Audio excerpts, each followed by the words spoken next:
해피 뉴 이어. 자, 우리 옆 사람을 보지 말고 저를 보고 인사해 보겠습니다.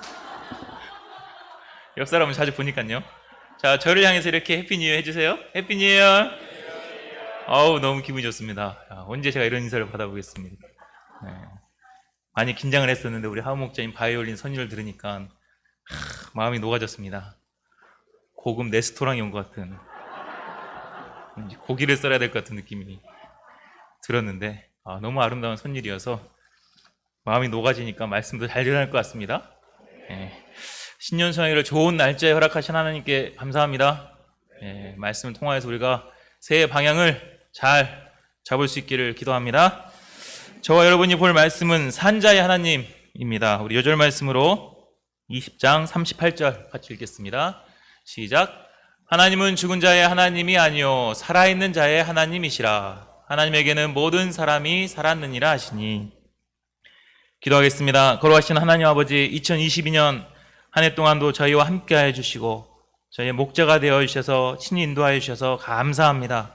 2023년 새해를 맞이하면서 하나님께서 신년 수양을 허락하여 주시고 주옥 같은 말씀들로 한 해를 시작할 수 있도록 인도하심에 감사합니다. 이 시간 산자의 하나님이 되시는 살아계신 하나님을 만나기를 기도합니다. 말씀을 통하여서 지금도 살아계시고 역사하시는 주님을 붙들고 한 해를 승리할 수 있도록 도와주십시오. 감사하며 예수님의 이름으로 기도합니다. 아멘. 다사다난했던 2022년이 오늘이 마지막 날입니다. 약 8시간 반 후면 2023년 새해가 시작이 됩니다. 새해를 앞두고 여러분은 어떤 생각이 드십니까? 한 살 더 먹는 것에 대한 슬픔이 먼저 막 찾아오지 않습니까? 하지만 그건 걱정 안 해도 될 것 같습니다. 내년에 가장 달라지는 것이 만 나이 통일이라고 합니다. 이제 생일이 지나지 않으면 2살이나 어려진다고 합니다. 야, 더 젊어지는 거예요. 올해 나이보다 내년 나이가 더 어립니다. 그리고 내년은 토끼의 해입니다. 토끼의 가장 큰 특징이 무엇일까요? 토끼는 걷지를 못합니다. 네, 토끼 걷는 거 보신 분 있습니까? 토끼는 걷지를 못해요. 단지 뛸 뿐입니다. 토끼는 뛸 수밖에 없습니다. 이제 코로나 시대도 끝나가고 웅크리고 있던 우리가 힘차게 뛰어오를 때입니다.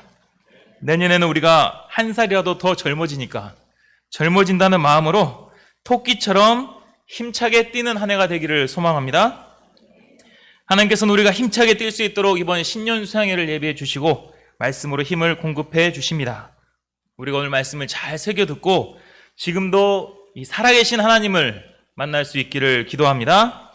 살아계신 하나님을 믿고 또 나도 살아있는 자가 되어 힘차게 뛰어오르는 2023년이 되기를 기도합니다. 27절을 보겠습니다. 부활이 없다고 주장하는 사두개인 중 어떤 이들이 와서. 오늘 말씀은 이 사두개인들이 등장하면서 시작이 됩니다. 사두개인은 당시 종교인 중 한 부류인데 모세 오경만 믿었습니다. 이들은 대부분 부유한 귀족 출신이고 또 사법기구인 산헤드린의 회원이었으며 대제사장들이었습니다. 한마디로 돈 많고 권력 있는 자들이었습니다. 그러니 이들에게 있어서 가장 중요한 것은 이 땅에서 풍요한 삶을 누리는 것이었습니다. 잘 먹고 잘 살다가 죽으면 끝이다라는 생각이 있었습니다. 당연히 사후세계도 믿지 않았고 부활은 없다 이렇게 주장을 하였습니다. 그런데 예수님이 오셔가지고는 자꾸 부활에 대해서 말씀하시고 이 땅에서의 삶보다 부활 후에 가게 될 하나님 나라에서의 삶을 강조하시니 심기가 불편하였습니다. 어떻게 해서든지 부활이 없다는 자신들의 주장을 설득시키고 싶었고 그렇게 해서 예수님을 넘어뜨리고자 했습니다. 그래서 몇 날 며칠을 고민한 끝에 한 가지 이야기를 만들어 가지고 왔습니다. 아바타 물의 길을 패러디한 아팠다 과부의 길, 아팠다 과부의 길 이야기를 가지고 왔습니다. 한 남자와 한 여자가 결혼했습니다. 그런데 그 남자는 7형제 중에 장남이었습니다. 그런데 오늘 남편이 트럭에 치여 교통사고로 죽었습니다. 너무 슬펐지만 율법에 기록된 계대 결혼 풍습에 따라 둘째가 형수와 결혼하였습니다. 그런데 둘째는 코로나에 걸려 죽었습니다. 얼마 후 셋째가 형수와 결혼하였는데 그는 암에 걸려 죽었습니다. 넷째는 점점 형수가 무서워졌습니다. 자기 차례가 다가오는 것이 두려웠습니다. 하지만 어쩔 수 없이 벌벌 떨며 형수와 결혼하였는데 벌벌 떨다가 심장마비로 죽었습니다. 다섯째는 등산 갔다가 실족사로, 여섯째는 회를 먹다가 식중독으로, 일곱째는 길을 가다 벼락 맞아서 죽었습니다. 이렇게 일곱 형제가 한 여자와 결혼했다가 다 죽고 여자도 늙어서 죽었더라. 이런 슬픈 이야기입니다. 자, 여기서 문제 냅니다. 그렇다면 부활을 하게 되면 이 여자는 일곱 형제 중에 누구의 아내가 되어야 할까요? 자, 이렇게 답을 못하기 때문에 사두개인들이 주장하는 겁니다. 한 여자를 두고 일곱 형제가 싸울 것이 뻔하니 부활은 없어야 한다라는 것이 사두개인들의 주장입니다. 이에 대하여 예수님은 어떻게 말씀을 하십니까? 우리 34, 35절 같이 읽어보겠습니다. 시작. 예수께서 이르시되 이 세상의 자녀들은 장가도 가고 시집도 가되 저 세상과 및 죽은 자 가운데서 부활함을 얻기에 합당히 여김을 받은 자들은 장가가고 시집가는 일이 없으면. 예수님의 대답에서 느껴지는 이 사두개인들의 문제가 무엇입니까? 그들은 이 부활이 뭔지도 모른다는 것입니다. 뭐가 뭔지를 모르니 문제를 내도 회개망측하게 되는 것입니다. 부활한다는 것은 이 땅에서의 삶이 연장되는 것이 아닙니다. 이 땅의 시스템이 그대로 진행이 되고 단지 내가 더 살게 된다는 의미가 아닙니다. 어떤 목자가 나중에 부활해서 하늘나라에 가게 되면 자기는 메시처럼 축구를 잘하게 될 거라고 했습니다. 그랬던 옆에 있던 목자가 야, 다 메시처럼 축구를 잘하게 될 텐데 그럼 축구가 재밌겠냐? 이렇게 말하는 것을 들었습니다. 이처럼 우리도 은연중에 이 땅에서의 삶이 부활 후의 삶과 연결이 된다고 생각을 하고 있습니다. 하지만 부활한 세상은 완전히 다른 세상입니다. 부활한 나도 완전히 다른 형체가 됩니다. 고린도전서 15장에서 잘 말해주고 있습니다. 죽은 자의 부활도 그와 같으니 썩을 것으로 심고 썩지 아니할 것으로 다시 살아나며 욕된 것으로 심고 영광스러운 것으로 다시 살아나며 약한 것으로 심고 강한 것으로 다시 살아나며 육의 몸으로 심고 신령한 몸으로 다시 살아나나니 이 땅에서의 모습은 썩을 것, 욕된 것, 약한 것, 육의 몸입니다. 하지만 우리가 부활을 하면 썩지 아니할 것, 영광스러운 것, 강한 것, 신령한 몸이 됩니다. 하늘에 속한 완전히 다른 형체가 되는 것입니다. 36절에서는 그들은 다시 죽을 수도 없나니 이는 천사와 동등이요 부활의 자녀로서 하나님의 자녀임이라 라고 했습니다. 부활을 하면 우리는 천사와 동등한 존재가 됩니다. 시공간을 초월한 존재, 영원히 죽지 않는 하나님의 자녀들이 되는 것입니다. 그런데 부활이 뭔지도 모르면 이런 사두개인들처럼 이상하고 유치하고 운명적인 이야기를 만들 수밖에 없습니다. 마가복음 12장 24절에서는 너희가 성경도 하나님의 능력도 알지 못함으로 오해함이 아니냐, 이렇게 사두개인들을 책망하셨습니다. 자칭 모세오경을 잘 아는 성경 박사들이라고 하지만 그들은 실상 성경도 모르고 하나님의 능력도 모르는 무식한 자들이었습니다. 그러니 헛소리만 하고 있는 것입니다. 이야기를 다시 보면 죽는다는 말이 얼마나 많이 나옵니까? 계속 죽고 죽습니다. 여인의 삶을 생각해 보면 또 얼마나 슬프고 기가 막힙니까? 남편을 한 번만 잃어도 갑으로서 평생 고통받으며 살아가야 하는데 남편 7이 죽고 그 사이에 자식은 한 명도 낳지 못하였습니다. 원어로 보니 남편들이 죽는다 할 때의 죽는다의 단어는 갑자기 객사한다는 의미이지만 여인이 죽는다 할 때의 죽는다 단어는 늙어서 죽는 자연사를 의미하였습니다. 여인은 늙어서 죽을 때까지 평생 동안 남편 7을 잃은 갑으로 고통받으며 홀로 외롭게 살았다는 것입니다. 하나님의 능력을 알지 못하는 자들은 이야기를 지어도 꼭 이렇게 극단적 운명적으로 이야기를 짓습니다. 특히 무슨 이야기를 해도 무조건 부정적으로 생각을 합니다. 인생에 대해서도 아주 안 좋은 쪽으로만 생각을 합니다. 시험에 몇 번 떨어지면 모든 것이 끝난 것처럼 좌절하고 포기합니다. 이생망, 이번 생은 망했다. 2,900인 말 무슨 말인지 아세요? 20대의 90%는 백수다. 3.1절이 뭘까요? 대한독립 만세가 아니고 30일 때까지 취업을 못하면 절대 취업 못한다. 이게 요즘 신조어라고 합니다. 2900, 3일절 이런 건 알아야지 우리가 젊은이들을 상대할 수가 있어요. 이런 신조어를 만들어서 다른 사람들도 포기하게 만듭니다. 결혼을 해도 힘들고 고생할 것이라는 생각에 결혼도 하지 않습니다. 아이를 낳아도 이상한 아이가 나올 것 같다는 생각에 아이 낳기도 두렵습니다. 양을 쳐도 분명 나한테는 문제가 많고 속을 썩이는 양들만 만날 것이라고 생각합니다. 몇 번 전도해보고는 학생들이 냉랭하면 캠퍼스 역사는 소망이 없다고 한계를 짓습니다. 지난주가 성탄 예배인데 일주일 만에 무슨 수양이라 하려고 하는가? 비관적으로 생각을 합니다. 연초가 되었네? 설마 특세질 하는 거 아니겠지? 막 이런 생각 노심초사 합니다. 이따 광고 잘 들으시기 바랍니다. 네. 또 현실의 문제 앞에서 또 자녀 문제 앞에서 걱정하고 근심하며 한숨만 푹푹 쉬고 있습니다. 이는 하나님이 어떤 분이신지 또 하나님의 능력이 어떠한지를 잘 알지 못하기 때문입니다. 그러면 하나님은 어떤 분이 되십니까? 37, 38절을 읽겠습니다. 시작. 죽은 자가 살아난다는 것은 모세도 가시나무 떨기에 관한 글에서 주를 아브라함의 하나님이요 이삭의 하나님이요 야곱의 하나님이시라 칭하였나니 하나님은 죽은 자의 하나님이 아니요 살아있는 자의 하나님이시라. 하나님에게는 모든 사람이 살았느니라 하시니. 가시나무 떨기에 관한 글은 출애굽기 3장에서 하나님이 모세를 찾아오신 장면을 의미합니다. 하나님은 모세에게 나타나셔서 이렇게 말씀하셨습니다. 나는 내 조상의 하나님이니 아브라함의 하나님, 이삭의 하나님, 야곱의 하나님이니라 이렇게 말씀하셨습니다. 이 말씀이 왜 죽은 자가 살아난다는 것을 상징하는 것일까요? 모세가 당시 이 말씀을 들었을 때에 아브라함과 이삭과 야곱은 이미 죽어서 이 세상에 없는 사람들이었습니다. 400년 전에 죽었으니 흔적조차 남아있지 않았을 것입니다. 없는 존재라고 하면 하나님은 더 이상 아브라함의 하나님이라고 자신을 소개할 수 없습니다. 요즘 재벌집 막내 아들이라는 드라마가 인기라고 하죠. 막내 아들이 자기를 소개할 때 재벌집 막내 아들이라고 소개할 수 있는 것은 자신의 집이 재벌이기 때문입니다.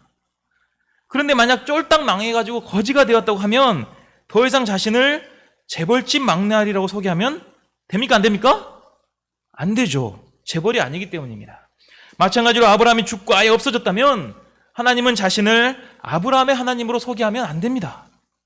이전에 아브라함의 하나님이었던 내가 뭐 이렇게 소개해야 할 것 같습니다. 그런데 하나님은 자신을 아브라함의 하나님, 이삭의 하나님, 야곱의 하나님이라고 소개하십니다. 영어로는 I am the God of Abraham, the God of Isaac, and the God of Jacob 이렇게 표현되어 있습니다. I am 모두 현재 시제입니다. 이는 아브라함과 이삭과 야곱이 죽지 않았다는 것입니다. 지금 현재 살아있다는 것입니다.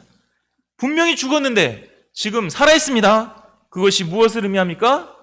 이는 죽은 자가 부활했다는 증거입니다.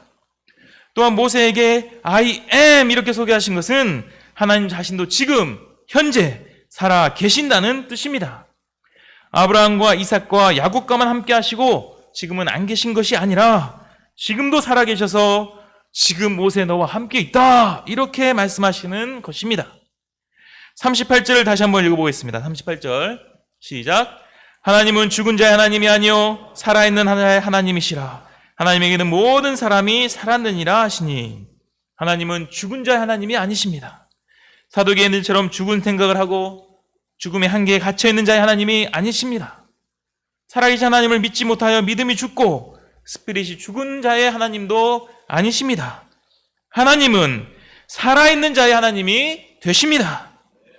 어떤 자가 살아있는 자입니까? 살아계신 하나님을 믿는 자가 살아있는 자입니다. 지금 현재 살아계셔서 나와 함께 하시고 또 능력을 베풀어 주심을 믿는 자가 살아있는 자입니다. 예수님도 요한복음 11장 25, 26절에서 말씀하셨습니다. 나는 부활이요 생명이니 나를 믿는 자는 죽어도 살겠고 무릇 살아서 나를 믿는 자는 영원히 죽지 아니하리니 이것을 내가 믿느냐? I am the resurrection and the life. 여기도 I am 현재형입니다. 현재 부활이요 생명이신 예수님을 믿는 자가 살아있는 자입니다. 하나님은 이렇게 살아있는 자의 하나님이 되십니다.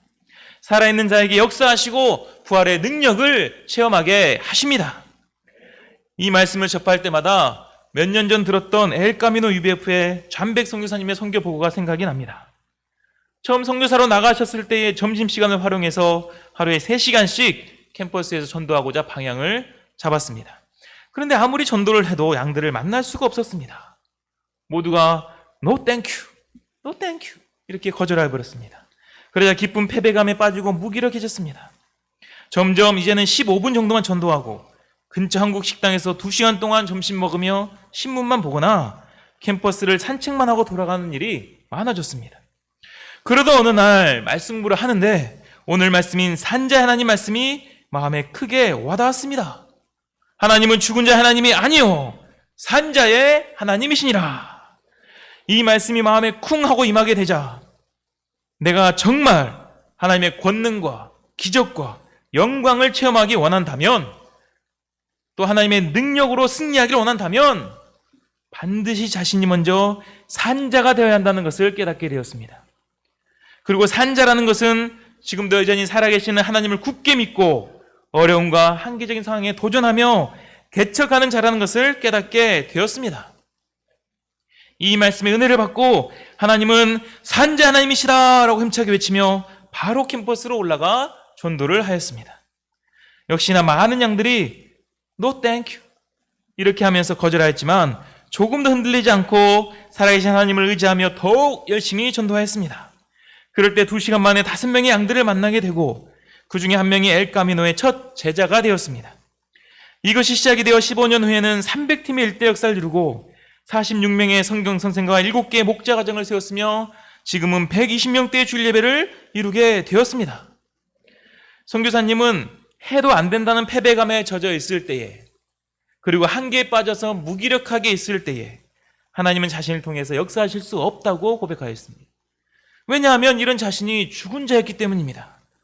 하지만 흐르는 강물을 거꾸로 거슬러 오르는 연녀처럼 하나님의 뜻을 이루고자 발버둥을 치며 살아계신 하나님만 믿고 도전하였을 때에 산자가 되었고 하나님께서 자신을 통해 역사하심을 체험할 수가 있었습니다. 우리는 살아있는 자입니까? 죽은 자입니까? 몇 분 지금 눈 감고 죽은 자가 있어요. 눈을 뜨세요. 산자 하나님의 말씀을 듣고 있는데 눈을 감고 고개를 숙이고 있으면 안 됩니다. 우리는 살아있는 자입니까? 죽은 자입니까? 자신이 없죠? 현재 살아계신 하나님을 굳게 믿고 있습니까? 아니면 패배와 무기력, 한계에 갇혀 시름시름 앓고 있습니까? 의사들은 말하기를 죽음보다 더 비참한 것은 식물인간으로 살아가는 것이라고 하였습니다. 숨은 붙어있지만 실상은 죽은 것이나 다름이 없기 때문입니다. 우리가 하나님을 믿고 산다고 하면서 식물인간처럼 숨만 겨우 쉬며 살고 있지는 않습니까? 하나님을 마치 박물관에 고정해 놓은 박제된 호랑이나 고모를 여기고 한 번씩 바라보며 위안만 삼고 있지는 않습니까? 과거에 내가 잘 나갈 때, 우리 역사가 잘 될 때만 살아계신 것으로 여기진 않습니까? 그렇지 않습니다. 하나님은 살아계십니다. 과거에만 살아계신 분이 아니요, 지금도 살아계십니다. 지금도 살아계신 하나님을 믿으면 나도 살아있는 자가 됩니다. 내가 살아있는 자가 되면 하나님은 나의 하나님이 되셔서 나를 통하여 놀라운 역사를 이루십니다. 이 하나님을 믿으면 그 능력을 체험하게 됩니다. 그 능력이 있으니 능력을 발휘하고 싶어집니다. 그럴 때 내가 먼저 일어나 도전을 하고 힘차게 도약합니다. 내 옆에 있는 사람까지도 일으켜 세울 수 있는 힘이 생기는 것입니다. 사도행전을 보면 베드로가 성전 미문에 앉아 구걸하던 안진뱅이에게 이렇게 외쳤습니다. 은과 금은 내게 없거니와 내게 있는 이것을 내게 주노니 나사렛 예수 그리스도의 이름으로 일어나 걸으라. 베드로가 예수 그리스도의 이름 몰랐겠습니까? 예수님을 처음 만났을 때부터 알았을 것입니다. 하지만 베드로가 그 이름의 권세를 온전히 믿었을 때에, 예수 그리스도께서 지금도 살아서 역사하심을 믿었을 때에 그는 산자가 되었습니다. 그럴 때 담대하게 외칠 수 있었고 살아계신 하나님께서 이 베드로를 통하여 안진뱅이를 일으켜 세우셨습니다. 모세도 처음에는 죽은 자와 같았습니다. 하나님께서 자신을 보내신다고 하여도 못 간다고, 다른 사람 보내라고 징징거리던 자였습니다. 하지만 살아계신 하나님을 만나고 자신과 함께 하심을 믿었을 때에 살아있는 자가 되어 담대하게 바로에게 도전하였습니다. 도전하였을 때 출애굽 역사를 이루었고, 홍해가 눈앞에서 갈라지는 것을 체험하였고, 반석에서 샘물이 터져나온 것을 보았습니다. 하나님이 모세 하나님이 되셔서 친히 놀라운 역사를 이루어 주신 것입니다. 베드로의 하나님, 모세 하나님은 지금도 나의 하나님이 되십니다.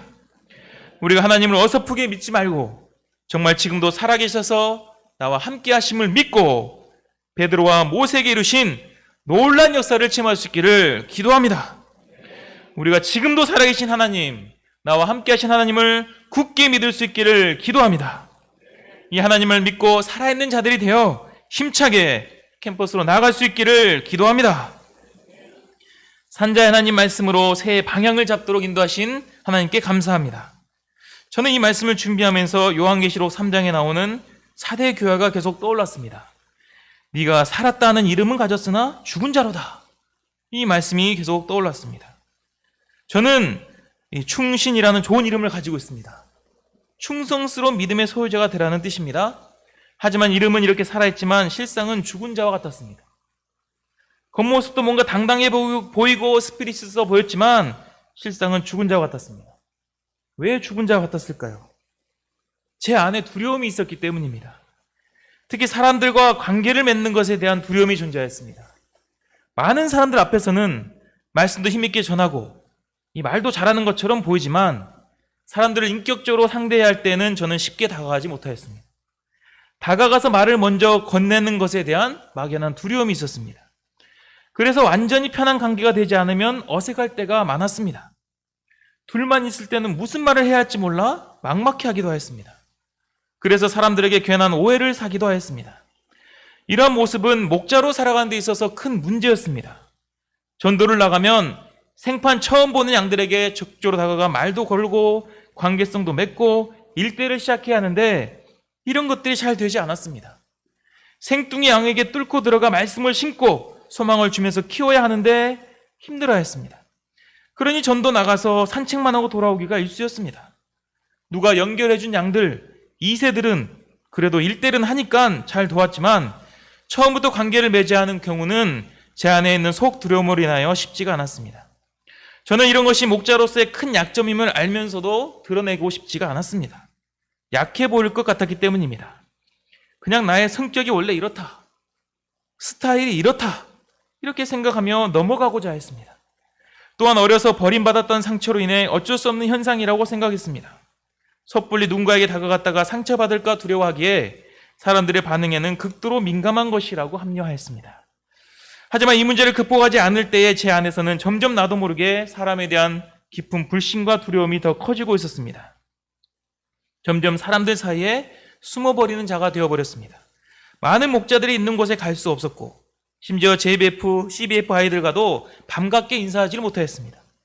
학생 목자들에게도 따뜻한 말 한마디 건네주고 품어주고 싶은 마음은 굴뚝 같지만 그 앞에 서면 차가운 바람이 부는 냉소적인 사람으로 변화했습니다. 그냥 평범하게 살면 성격 문제로 둘 수가 있겠지만 문제는 제가 목자라는 것이었습니다.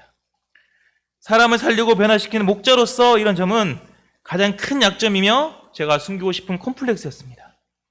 그런데 말씀을 준비하면서 이런 나의 모습은 단지 성격 문제나 과거의 상처 문제가 아님을 깨닫게 되었습니다. 이것은 믿음의 문제였습니다. 살아계신 하나님을 믿지 못하고 자꾸 과거에 숨는 것이 문제였습니다. 부딪혀 이겨내야 할 문제임에도 어쩔 수 없는 현상이라고 여기는 것이 문제였습니다. 이런 모습은 죽은 자의 모습이었습니다. 사람들 앞에서 말씀을 전하고 찬양하고 무언가를 많이 한다고 해서 살아있는 것이 아니라 하나님을 믿지 못하고 나의 문제를 극복하지 못하며 숨어버리고 포기해버리는 제 모습은 죽은 자의 모습이었습니다. 하나님은 말씀을 통하여 이제 이 문제를 극복하도록 도우십니다. 더 이상 숨지 말고 감추지 말고 어쩔 수 없다며 포기하지 말고 가장 큰 문제인 이 속 두려움과 인간관계 문제를 극복하도록 도우십니다. 이런 문제 또한 살아계신 하나님을 굳게 믿으면 능히 이겨낼 수 있다고 말씀해 주십니다. 특히 고 이사무엘 선교사님의 전기가 나와 읽게 하시면서 많은 감명을 받도록 하셨습니다. 사무엘 선교사님은 8개월 만에 어머니를 여의고 계모의 학대 속에서 자라셨습니다.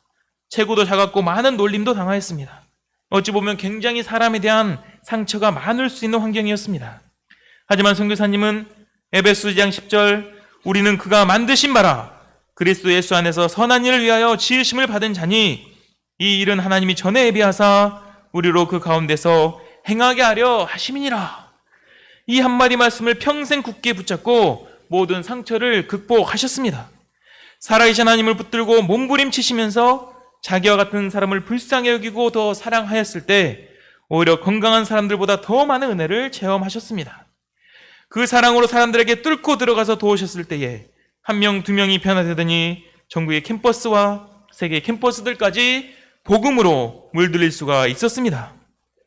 하나님이 저에게 원하시는 것도 이와 같습니다. 살아계신 하나님, 전능하신 하나님만 온전히 믿고 도전하기를 원하십니다. 더 이상 죽어있지 말고 산자가 되어 한 명의 영혼에게 도전하고 뚫고 들어가기를 원하십니다. 2023년은 제가 생뚱이 같은 한 영혼에게 도전하여 도우면서 살아계신 하나님을 체험하기를 원합니다.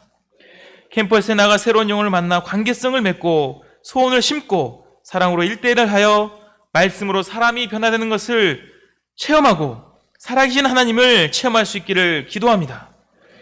살아계신 하나님은 이미 말씀을 통하여 저를 찾아오셨고 상처 많은 저를 변화시켜 주셨습니다. 마찬가지로 그 말씀이 상처 많은 영혼들에게 들어가서 그 사람을 변화시킬 것을 믿습니다. 나 한 사람이 산자 하나님을 믿고 도전하여 한 영혼을 살리면 파트가 살아나고 교회 전체가 살아나게 될 줄로 믿습니다. 결론적으로 하나님은 죽은 자의 하나님이 아니요 살아있는 자의 하나님이 되십니다. 우리가 살아계신 하나님을 굳게 믿고 살아있는 자들이 되기를 기도합니다. 몇 년 전에 이런 유행어가 인기였습니다. 살아있네! 많이 들어보셨잖아요, 그죠? 자, 이건 옆 사람을 보면서 해야 돼요.